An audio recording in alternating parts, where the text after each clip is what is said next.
دیکھو S H O کا notice آیا آپ کے پاس کہ تھانے میں حاضری دو. اب آپ یہ نہیں سوچیں گے کہ مجھے کیوں بلایا جا رہا ہے, میرا جانا مناسب ہے یا نہیں ہے, یہ سوچو گے. آپ بولو گے بھائی محلے کے باپ نے مجھے, اس علاقے کا باپ وہی ہے, یہ اس کا ہیڈک ہے کہ سوچے کہ بلانا چاہیے تھا کہ نہیں چاہیے تھا, مجھے تو بہرحال جانا پڑے گا. نہیں گیا تو موبائل آئے گی اٹھا کے لے جائے گی. عدالت کی طرف سے نوٹس آتا ہے نا, بھائی تمیز سے چلے جاؤ نہیں تو اٹھا کے ایسے ہی لے جائیں گے جیسے ہم بچپن میں اسکول جایا کرتے تھے. میں تو ایسے ہی جاتا تھا اسکول, اللہ معاف فرمائے, دل ہی نہیں چاہتا تھا. 5ویں کلاس 4تھی کلاس کی بات کر رہا ہوں. تو والدہ کہتی تھی تمیز سے چلے جاؤ, ہم تمیز سے جاتے نہیں تھے. تو ہماری والدہ خود اسکول میں, پرائمری اسکول میں پڑھاتی تھیں, تو شاگرد واگرد گلی محلے میں بہت ہوتے, ان کو اٹھا کے لے جاؤ اس کو. کئی دفعہ ایسے ہوئے, 2 بندوں نے ٹانگوں سے پکڑا, 2 نے ہاتھ سے پکڑا, اور جھولتے ہوئے اسکول ایسے پہنچے. الحمدللہ. اسکول میں جا کے الگ پٹتے تھے کہ لیٹ کیوں آ رہے ہو. پھر جب سیکنڈری اسکول میں گئے ہیں, وہاں بھی احقر کا یہی معمول تھا. احقر کیا سسٹم یہی چل رہا تھا. شرارتوں میں دل زیادہ لگتا ہے بچپن میں انسان کا. ہم کہتے یہ پتہ نہیں کدھر لے جا کے بٹھا دیا یار. تو اسکول میں جاتے ہی ہمارے جو پی ٹی ماسٹر تھے نا, وہ ڈنڈا لے کے کھڑے ہوئے ہوتے تھے. تو جیسے ہی ہم گئے تو ہم پوچھتے نہیں تھے, ہمیں پتا تھا پٹیں گے ہم. تو ہاتھ آگے کی, ایک مار کھائی, پھر یوں یوں کیا, پھر دوسرا کھایا. جیسے اب تو دیکھنے کو یہ ترس گئے, یہ چیزیں ہیں ہی نہیں. یوں کھایا, پھر یہ ایسے ایسے ہاتھ کو مسلا, پھر یہ. ہم نے کہا جتنی دیر میں یہ والا تیار ہو جائے نا ہاتھ, اس کو مسلو. 5 6 8 10 ڈنڈے کھائے, نکل لیے. لیکن اللہ کا شکر ہے کبھی کسی استاذ کے بارے میں دل میں خیال نہیں آیا کہ ہمیں کیوں مارا, ہمیں کیوں ڈانٹا. آج کل تو یہ بچے ایسے برگر ٹائپ کے ہو گئے ہیں, ان کو ذرا سا 2 لفظ استاذ اونچی آواز سے کہہ دے تو یہ دل پہ لے جاتے ہیں. اور ماں باپ ان سے بڑے جاہل, وہ استاذ سے لڑنے کے لیے اسکول پہنچ جاتے ہیں. اپنے بچے کو اپنے ہاتھوں سے برباد کر رہے ہو. ٹیچر کو اگر کچھ کہنا بھی ہے تو سائڈ پہ لے جا کے الگ سے کہو, بچے کو کے سامنے نہ کہو. بچے کو کہو بھائی ٹیچر ہے, ادب کرو اس کا. اگر بچہ ٹیچر کا ادب کرے گا تو باپ کا پھر اس سے بھی زیادہ کرے گا. اور ٹیچر ہی کا ادب نہیں سکھایا اس کو تو باپ کا کہاں سے کرے گا. وہ کل ٹیچر کو بول رہا ہے, کل باپ کو بولے گا. وہ بس وہی تعلیم تعلیم, پیسہ کماؤ پوت بنانا ہے, کماؤ پوت. پیسہ کما, تو گدھے کا بچہ بن جا بے شک. مجھے پھر غصہ آنے لگتا ہے. انسان بنانے کی, انسان کی ویلیو ختم. پیسہ پیسہ پیسہ. باپ کہتا ہے میرا بیٹا پیسہ کما کے لائے, بے شک تو مجھ سے ادب سے بات نہ کرے. ماں کہتی ہے میرا بچہ بٹ کے بیٹی بھی, اب تو بیٹی بھی پیسہ کمائے. اتنا مسلط کر لیا خواہشات کو یار, کیا کر لے گا پیسہ کما کے. انسان نہ بنے, بس پیسہ کمائے. اور جو ہمارے موٹیویشنل اسپیکرز ہیں, سب کی بات نہیں کر رہا, زیادہ تر وہ بھی کامیابی کس کو قرار دے رہے ہیں؟ پیسے کو. میں نے اتنا بزنس کیسے کیا, میں نے اتنا پیسہ کیسے کمایا. اس نے دیکھو وہ 2 ٹکے کا آدمی نہیں تھا, اسٹرگل محنت کرتے کرتے آج وہ کہاں پر ہے. کیا ہو گیا, وہاں پر ہے, کل قبر میں جائے گا. یہ کون سی بات ہو گئی بھائی. آج وہ آپ سابق صدر کا مقابلہ کر سکتے ہیں؟ بولو بھائی, قارون سے آگے نکل سکتے ہو؟ تو چھوڑو. موسیٰ علیہ السلام تو پھر معاذ اللہ ناکام تھے, ان کے پاس پیسے ہی نہیں تھے. موسیٰ علیہ السلام کو فرعون جو سب سے بڑا تانا دیتا تھا وہ یہی تو دیتا تھا, میرے پاس پیسے ہیں, ان کے پاس پیسے نہیں ہیں. میرے ہاتھ میں سونے کے کنگن, ہادہ الانہار تجری من تحتی, میرے محلات میں نہریں بہتی ہیں. اور یہ موسیٰ, اس کے پاس تو نہ سونا ہے نہ چاندی ہے, کچھ بھی نہیں. 10 سال تو بکریاں چرائی ہیں انہوں نے, تو ان کو رشتہ ملا ہے. 10 سال بکریاں چرائی ہیں تو ایک شادی ہوئی ہے ان کی. اتنے بھی پیسے نہیں ہیں کہ مہر دے دیں. بکریاں چرانے پر راضی. اور جو بکریاں چرا رہا ہو وہ کہاں سے بڑا آدمی ہو سکتا ہے؟ یہ تانے کس کی طرف سے تھے؟ لیکن آج ہمیں پتا ہے کہ خدا کی نظر میں جو موسیٰ کلیم اللہ کا مقام تھا, فرعون اس کی خاک کو بھی نہیں پہنچا. بچوں کو پیسے کی محبت نہ سکھاؤ, اللہ کا واسطہ. بار بار پیسے کی بات نہ کرو ان کے سامنے. ہر وقت بزنس بزنس بزنس, پیسہ پیسہ. بچوں کو بتاؤ بیٹا دنیا مسافر خانہ ہے, ختم ہونے والی ہے, یہ قبر ہے, یہاں جانا ہے. کتنا کما لے گا, مرے گا ادھر ہی, جائے گا ادھر ہی. بہت مشکل ہے بھائی, کیا کریں. جب یہ بات خود سمجھ میں آئے گی تو بچے کو سمجھاؤ گے نا. خود ہی سمجھ میں نہیں آ رہی, بچے کو کہاں سے سمجھائیں گے. بچوں کو غریب علاقوں میں لے جایا کریں, جھگیاں دکھایا کریں, بیٹا یہ زندگی بھی ہے, یہ زندگی بھی ہے, پتے ابال ابال کے کھا رہے ہیں, یہ شکر ادا کرو. میں تو حیران ہوتا ہوں, بعض مالداروں کے عجیب عجیب حالات سامنے آتے ہیں کہ میں تو حیران ہوتا ہوں, یہ باپ کا ظرف ہے, برداشت کیسے کر رہا ہے ایسی اولاد کو.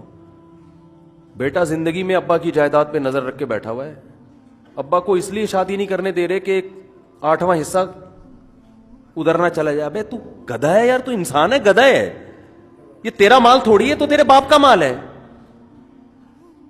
چلو ایک آدمی اپنے ابا کو دوسری نہ کرنے دے کہ میں اپنی اماں پہ سوکن برداشت نہیں کرتا, یہ بات سمجھ میں آتی ہے. یار میری اماں کو تکلیف ہوگی, ابا مجھے جیسے مجھے آپ کے آنسو نہیں دیکھے جاتے, میں اپنی اماں کے آنسو بھی, یہ اس کی کچھ لاجک بنتی ہے. ابا کا خرچہ ادھر چلا جائے گا, تم نے تو گدھے پالے ہوئے ہیں یار, تم تو اولاد تو تم نے پالی بھی نہیں ہے. تم نے اتنا کھلا پلا کے بھی یہ پروڈکٹ ہے تمہاری. ہونا تو یہ چاہیے تھا بیٹا بولے ابا آپ نے اتنا کھلا پلا دیا, ہم تو اس کے مستحق نہیں تھے, یہ تو سب آپ کا ہے, ہمیں تو شرم آ رہی ہے کہ آپ سے مانگے ہم. ہونا تو یہ چاہیے تھا ہم آپ کو گھر میں بٹھاتے اور اب ہم آپ کو کھلاتے اور کہتے جو جو آپ کی ضرورت ہے ہم پوری کریں گے. تو میں حیران ہوتا ہوں باپ کا ظرف کیا, اور پھر پاپا بھی خوش ہنسی خوشی زندگی گزار رہے ہیں کہ میرا بچہ ماشاءاللہ. میں کہتا ہوں ظرف ہے بھائی ایسے ابا کا. ہونا تو یہ چاہیے کان سے پکڑ کے باہر نکالو, تیرا تھوڑی ہے بھائی, میرا مال ہے, تو کدھر سے آ گیا, چل نکل یہاں سے. لیکن ظاہر ہے بڑھاپے میں ابا میں یہ ظرف نہیں ہوتا, وہ کہتے ہیں یہ بھی نکال دیا تو مجھے پالے گا کون. پل جاؤ گے بھائی, اس سے اچھے پل جاؤ گے. جو تمہاری جائیدادوں پہ نظریں لگا کے تمہاری خدمت کر رہا ہے وہ تم سے وفادار نہیں ہے. خدمت وہ ہے ابا ایک دھیلا دو, نہیں دو, سارا صدقہ کر دو, کوئی غرض نہیں ہے مجھے, میں آپ کی خدمت کروں گا اس لیے کہ آپ میرے باپ ہو. کھلانے والا کون ہے؟ اللہ. لیکن یہ سب چیزیں جب دنیا کی محبت دل سے نکلتی ہے تو کھوپڑی میں آتی ہیں. جب تک دنیا کی محبت ہے تو یہ چیزیں کھوپڑی میں نہیں. ہم ابا کو تو یہی کہیں گے کہ بچوں کا خیال کرو, ان کے لیے کچھ بناؤ, لیکن بیٹے کے لیے یہ بالکل سوٹیبل نہیں ہے کہ وہ ابا کی وراثت پہ نظر ٹکا کے بیٹھا. ابا سے پوچھ رہا ہو آپ کے اکاؤنٹ میں کتنے پیسے, ایک صاحب مجھے کہنا کہ میرے ابا کے اکاؤنٹ میں اتنے پیسے, چھپاتے ہیں یار, بتاتے نہیں ہیں. ابا ہمارے 1.5 ہوشیار ہے, پتہ نہیں چھپایا ہوا ہے انہوں نے سب کچھ. وہ سمجھ رہا تھا میں سمجھوں گا اس کے ابا بہت غلط آدمی ہے. مجھے تو یہ ہوا کہ تجھے کیا غرض, تیرے ابا کی پینٹ میں کتنے پیسے, تیرے ابا کے اکاؤنٹ میں کتنے پیسے, تو بول ابا تو نے مجھے کھلا پلا کے بالغ کر دیا, خدا کی قسم یہ تیرا مجھ پر احسان. تو جمع عیدی سینٹر میں کرا کے آتا, پل تو وہاں بھی جاتا, میں اس عزت کے ساتھ نہیں پلتا. اور میں دیکھ رہا ہوں جتنا باپ مالدار ہے نا اولاد اتنی نافرمان ہے, جتنا باپ غریب ہے اولاد اتنی فرما بردار ہے. غریبوں کے بچے زیادہ فرما بردار ہیں حالانکہ انہوں نے کم کھلایا ہوتا ہے, مالداروں کے بچے زیادہ گڑبڑ کر رہے ہیں. باپ کچھ بول ہی نہیں سکتا. وجہ کیا ہے؟ وجہ یہ ہے کہ تربیت پیسے سے بالکل بھی نہیں ہوتی, تربیت ہوتی ہے خواہشات کے خلاف چلنے سے. پریکٹس کر دیکھو, ایک مثال دیتا ہوں آپ کو میں. فوج میں جب بھرتی کیا جاتا ہے نا, کسی بھی فوجی کو جب بھرتی کیا جاتا ہے تو کام آگے فوج سے بڑا مشکل ہوتا ہے نا لینا, بارڈر پہ لڑوانا ہے نا. ارے فوجیوں کا کام کیا ہوتا ہے, جنگ ہوگی تو بارڈر پہ یہ کیا کریں گے, گولے گنڈے کھائیں گے وہاں بیٹھ کے, کیا کریں گے, لڑیں گے نا. یہ کسی بھی ملک کی آرمی کا یہ بیسک ذمہ داری ہے کہ بارڈر کو سنبھالے. اب بارڈر کو سنبھالنے کے لیے کیا ہے بھائی, وہ ریزسٹ کرے, اس جو دشمن جب آگے بڑھے گا تو یہ اس کو پیچھے دھکیلیں گے. یہ ٹینشن, یہ آسان کام ہے, ٹینشن والا کام ہے. اس میں جانیں بھی جاتی ہیں, اس میں ہاتھ پاؤں بھی ٹوٹتے ہیں, اس میں نابینا بھی ہو سکتا ہے انسان, بہت کچھ ہو سکتا ہے. کئی دن میدانوں میں پڑے رہنا, برف پوش پہاڑوں پہ رہنا. تو اگر فوجی یہ طریقہ اختیار کرتے, بہت ٹیکنیکل پوائنٹ کی بات ہے, یہ کھوپڑی میں بٹھا لیں اچھی طرح. اگر فوج کا یہ سسٹم ہوتا کہ ہم اپنے فوجیوں کو موٹیویٹ کریں گے محبت سے, کیا کریں گے ہم, محبت سے ان کو سمجھائیں گے. جب فوج میں بھرتی ہو گیا بھائی, اب کیا ہے جی, ٹریننگ, اب تربیت ہو رہی ہے نا کہ بارڈر پہ تم نے لڑنا کیسے, سمندروں کو سنبھالنا کیسے, فضاؤں کو کیسے سنبھالنا ہے, اگر ابھی نندن دوبارہ آئے تو اس سے کیسے بات چیت تم نے کرنی ہے. تو اب اس کے لیے اگر فوج یہ طریقہ اختیار کرتی کہ دیکھو بھائی ہمارے فوجی ہے، مار دھاڑ سے کچھ نہیں ہوتا، ان کو بھگانے سے بولو کچھ نہیں ہوتا، یہ جو بیٹھ کے بات وہ فوج میں ایسا ہی ہوتا ہے، کوئی مسئلہ ہوا چلو بھائی ڈنڈ صحیح ہے نا، 10 بیٹھ کے لگاؤ، ڈنڈ پہ لو 15 مرتبہ. یہ ہمارے بھی کچھ شاگرد فوج میں ہے نا، تو بتاتے ہیں بھائی یہ ہوتا ہے.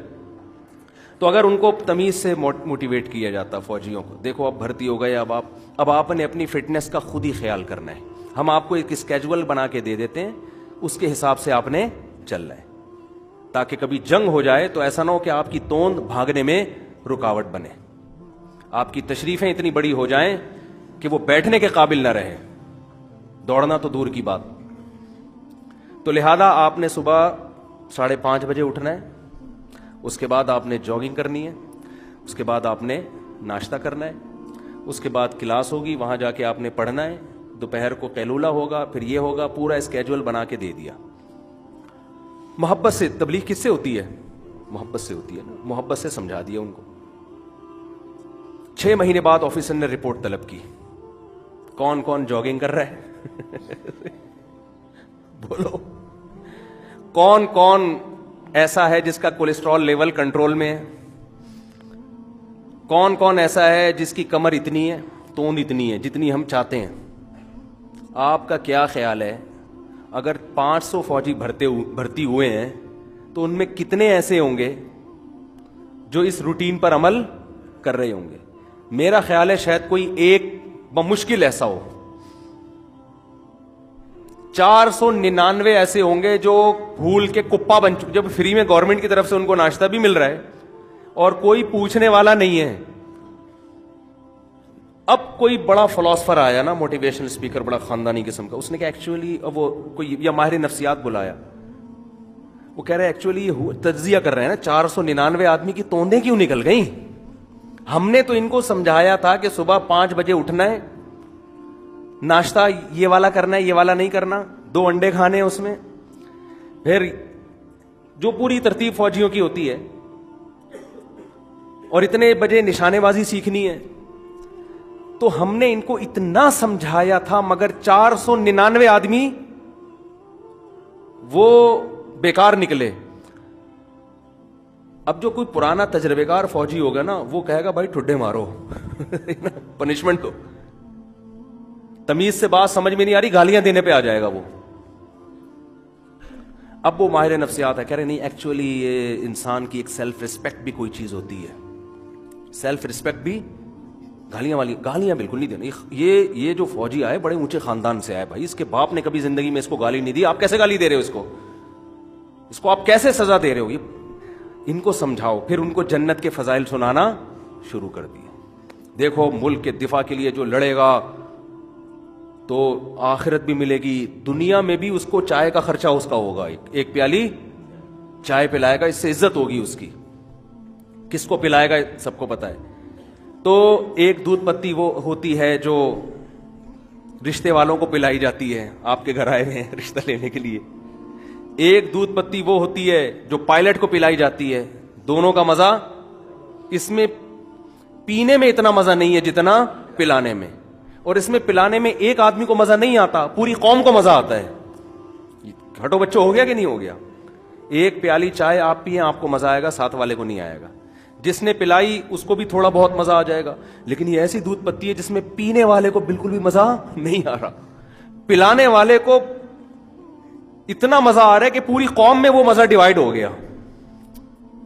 تو ایسے لوگ، ایسے پائلٹ جب ہی پیدا ہوں گے جب ہم ان کو جنت کے فضائل سنائیں اور ان کی سیلف رسپیکٹ کا بہت زیادہ ٹریننگ کے دوران بھی خیال رکھیں. اگلے 6 مہینے کا ماہر نفسیات نے کہا آپ مجھے موقع دیں، میں ان کو سمجھاؤں گا، انشاءاللہ یہ اس سے اچھے بن کے دکھائیں گے. کسی کا باپ بھی نہیں بنا سکتا. تو دنیا میں کسی ملک کی آرمی میں یہ اصول ہی نہیں ہے. ان کا اصول یہ ہے، فوجیوں کا جو اصول ہے، جو ہمیں ٹوٹا پھوٹا پتا ہے، بھئی یہ آپ کا اسکیجول ہے، یہ آپ نے صبح، تمہارے باپ نے بھی صبح 4 بجے بات یہاں سے شروع ہوتی ہے. صحیح ہے نا؟ جب گورنمنٹ آپ کو یہ الاؤنس دے رہی ہے اور یہ سب کچھ سہولتیں مل رہی ہے، تو 4 بجے کا مطلب 4:01 نہیں ہے. میرے والد صاحب بھی نیوی میں تھے نا, تو آخری عمر تک وہ اپنے ٹائم پہ اٹھنا, ٹائم پہ سونا. 63 سال کی عمر میں ان کا معمول تھا تہجد پڑھی, تلاوت کی, دعا مانگی, اس کے بعد ایکسرسائز. 63 سال کی عمر میں بھی. اور آج آپ دیکھو جوان لوگ, پولیس آتی ہے ان کو اٹھانے کے لیے کہ بھائی اڑ جا, 1 بج رہا ہے, اڑ جا. ہمارے یہاں کراچی میں ایک صاحب نے بھی جلدی ناشتہ شروع کیا میرے بیان سن کے 11 بجے, تو وہ ورنہ صبح 2 بجے ناشتہ کرتے تھے وہ. تو وجہ کیا ہے بھائی؟ صرف بتا دینا کافی نہیں ہے, تربیت, ہر فیلڈ میں تربیت کی ضرورت ہے, ہر فیلڈ میں.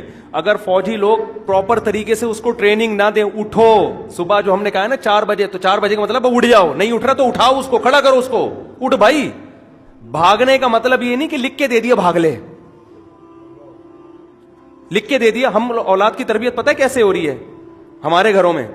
بچے کو بتا دیا نماز پڑھنی چاہیے, لکھ کے دے دیا بیٹا نماز پڑھ لیا, میسج بھیج دیا بیٹا نماز پڑھ لیا کرو, بس. او بھائی ایسے نہیں ہوتا. آپ فجر کے بعد گھر جائیں گے, جو سو رہا ہے اس کو پہلے 1 دفعہ آرام سے سمجھائیں گے, دوسری دفعہ ہم نہیں کہہ رہے ایک دم سختی شروع کر دیں, تیسری دفعہ میں آرام محبت نہیں. میرے بچوں کو میرے بارے میں معلوم ہے, بہت پولائٹ رہتا ہوں بچوں کے سامنے, ہاتھ اٹھتا ہی نہیں میرا, نہ ڈانٹتا ہوں. بچوں سے مجھے ویسے ہی پتہ نہیں لگاؤ ہے, کچھ دوسروں سے کچھ زیادہ ہی ہے. لیکن فجر کی نماز میں بچوں کو پتا ہے کہ ابو جب گھر تشریف لائیں گے تو 1 دفعہ تو تمیز سے بتائیں گے, دوسری دفعہ ابو تمیز نہیں جانتے. کتنا ٹائم نہیں ہے کہ ہم اب دباتے رہے آپ کو بیٹھ کے, بیٹا اٹھ جائے, بیٹا اٹھ جائے. تو اس کو پتا ہے کہ کان پکڑ کے تھپڑ لگے گا, اب لگانے کی نوبت نہیں آتی, ان کو پتا چل گیا کہ لگے گا تھپڑ, اڑ جاتے ہیں الحمدللہ. پولیس سے رابطہ ہمیں نہیں کرنا پڑتا. ایسا تھوڑی ہوتا ہے بھائی. یہ تو آپ ان کو نماز بتا تو سب کو رہے ہیں, کتنے لوگ پڑھ لیتے ہیں. بچے کو آپ نے اپنی حساب سے چلانا ہے, صرف بتانا نہیں ہے, ورنہ یہ بچہ عذاب جان بنے گا آپ کے لیے, جو بن رہے ہیں.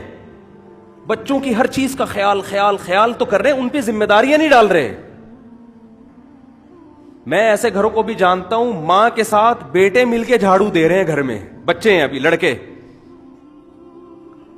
ماں گھر میں جھاڑو لگا رہی ہے تو چھوٹے بیٹے بھی ماں کے ساتھ صفائی. بہت اچھا ہے, یہ اس کی علامت ہے. یہ بچہ زندگی بھر اپنے کام خود کرے گا, یہ ماں کی بھی خدمت کرے گا. یہ صرف بیٹیوں کو سکھانے کا نہیں ہو, اول تو مائیں بیٹیوں کو نہیں سکھا رہی ہیں آج کل, لیکن جو تربیت والی مائیں ہوتی ہے نا, وہ بیٹیوں کے ساتھ بیٹوں سے بھی پوچھے لگوا رہی ہیں اپنے گھر میں. ابھی اس کو زیادہ پھوں پھام نہ اس کی, وہ ابھی تو سکھاؤ اس کو, اس کے بعد جب اللہ نے کچھ بنانا ہوگا بن جائے گا وہ.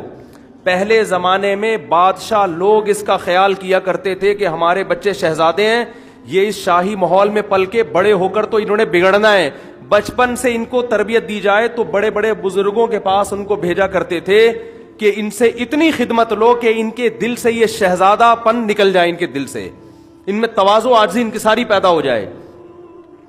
امام مالک رحمہ اللہ تعالیٰ کا واقعہ یہ کسی اور بزرگ کا, کہ اس وقت کے خلیفہ نے اپنا بیٹا ان کے پاس بھیجا تربیت کے لیے کہ بھئی اس سے خدمت لیں آپ. تربیت ہوتی ہے خدمت لینے سے, خوب سمجھ لیں. تو وہ کیا کرنے لگا کہ لوٹا لے کے کھڑا ہو گیا, یہ وضو کر رہے ہیں. تو اس بادشاہ نے کہا کہ حضرت آپ میرے بیٹے کو بگاڑ رہے ہیں, آپ اس کی تربیت نہیں کر رہے. ہونا یہ چاہیے کہ لوٹے سے پانی بھی آپ کے پاؤں پہ یہ ڈالے اور پاؤں کو دھوئے بھی یہ. تو پہلے تو بعض بادشاہوں کو اس کا خیال ہوتا تھا کہ ہم نے اپنی اولاد کو ادب سکھانا ہے. آپ بتاؤ یہ شہزادہ بڑا ہو کر باپ کے خلاف بغاوت کرے گا؟ اس میں تکبر پیدا ہوگا. تو یہ کروانا پڑتا ہے. آج گھروں کے اندر مہمان آئے ہوئے, بچہ کچھ 1 گلاس پانی نہیں لے کے آتا, باپ خود اٹھ کے جا رہا ہے, پانی بھی لے کر آ رہا ہے, خود اٹھ کے جا رہا ہے, ہر خدمت. اور وہ یہ سمجھتا ہے کہ اس سے بچے کی نظر میں میرا امیج بہت بڑا ہو جائے گا کہ میرے ابا اتنے اچھے ابا ہیں کہ وہ سارے کام خود کرتے, مجھ سے کوئی کام نہیں لیتے. ہزاروں میں کوئی ایک بچہ ایسا ہوگا جس کی نظر میں ایسا امیج بنے گا. 999 بچے ایسے ہوں گے جو بگڑ جائیں گے. وہ کہیں گے ابا ہے ہی خان سامہ, ابا کو خدا نے پیدا کس کام کے لیے کیا ہے کہ مجھے کھلائے بھی اور میری خدمت بھی کرے. نہیں آ رہی میرا خیال ہے, رہنے تو پھر ایسے ہی چلتے. تو تربیت کرنی پڑتی ہے, ٹریننگ کرنی پڑتی ہے. ہم مدرسے میں گئے ہیں 8 سال, میں کوئی فخر سے نہیں کہہ رہا, میں نے واش روم جو فلش ہے نا, فلش الحمدللہ اپنے ہاتھ سے صاف کیا ہے, فلش. حالانکہ ہم نے گھر میں یہ کام کبھی بھی, بولو بھائی, نہیں کیا, گھن آتی تھی. ان کا کرنا پڑے گا آپ کو, ہم یہاں بھنگی نہیں رکھیں گے. یہ واش روم طلبہ استعمال کرتے ہیں, طلبہ ہی اس کو صاف, اور ہمیں خوشی ہے اس پر, خود ہم نے کیا ہے. برتن ہم خود دھوتے تھے اپنے مدرسے کے, حالانکہ یہ کام ہم گھر میں کبھی بھی گھر میں نہیں کیا ہم نے کبھی یہ کام. استاذوں کی جوتیاں سیدھی ہم خود کیا کرتے تھے. آپ فلش دھونا آسان کام نہیں ہے جس نے زندگی میں کبھی نہ دھویا ہو, لیکن اللہ کا شکر ہے جب ہمارے بڑوں نے کہا کہ یہ آپ کو فلش واش روم کا دھونا پڑے گا, تو ہمارے دل میں ذرہ برابر یہ نہیں آیا کہ ہم اتنے بڑے لوگ, ہم دین کا علم حاصل کرنے کے لیے آئے اور ہم سے بیت الخلا صاف کروائے جا رہے ہیں. تو ہمارے حضرت فرمایا کرتے تھے جس کے دماغ میں یہ خناس ہے وہ یہاں سے چلا جائے. سمجھتے ہو, وہ نہیں یہاں ٹھہرے, وہ یونیورسٹی میں جا کے پڑھے, مدرسے میں پڑھے گا تو یہ کرنا پڑے گا. اب طلبہ سے یہ کام نہیں لیے جاتے مدرسے والوں میں, ان کو پتا ہے کہ طلبہ میں بھی اب وہ, یعنی وہ نہیں ہے ان کی مینٹل لیول نا, وہ کچھ اور سمجھیں گے, وہ سمجھیں گے مدرسے والا اپنا پیسہ بچا رہے ہیں. تو تربیت کروانی پڑتی ہے ان سے. تو میں بات جو لے کے چلا تھا, کیا بات کر رہا تھا یار میں, وہ تو یہ بہت الجھا ہوا بیان ہو جاتا ہے نا, دائیں بائیں بائیں بائیں. وہ میں دیکھ رہا تھا پچھلے بیان میں میرا ٹاپک کیا تھا, تو میں نے ساتھیوں سے کہا مجھے ذرا پچھلا بیان سناؤ. تو وہ شروع کے الفاظ میں ٹاپک تھا, اور میں نے کہا اینڈ میں لگاؤ, اینڈ میں ٹاپک پہ آتا ہوں. ایک شروع میں ہوتا ہوں, ایک بالکل اینڈ میں ہوتا ہوں, درمیان میں قیام و طعام چل رہا ہوتا ہے. لیکن چلو اچھی بات ہے, میرے کو غلط بات تو نہیں ہو رہی, کیا خیال ہے؟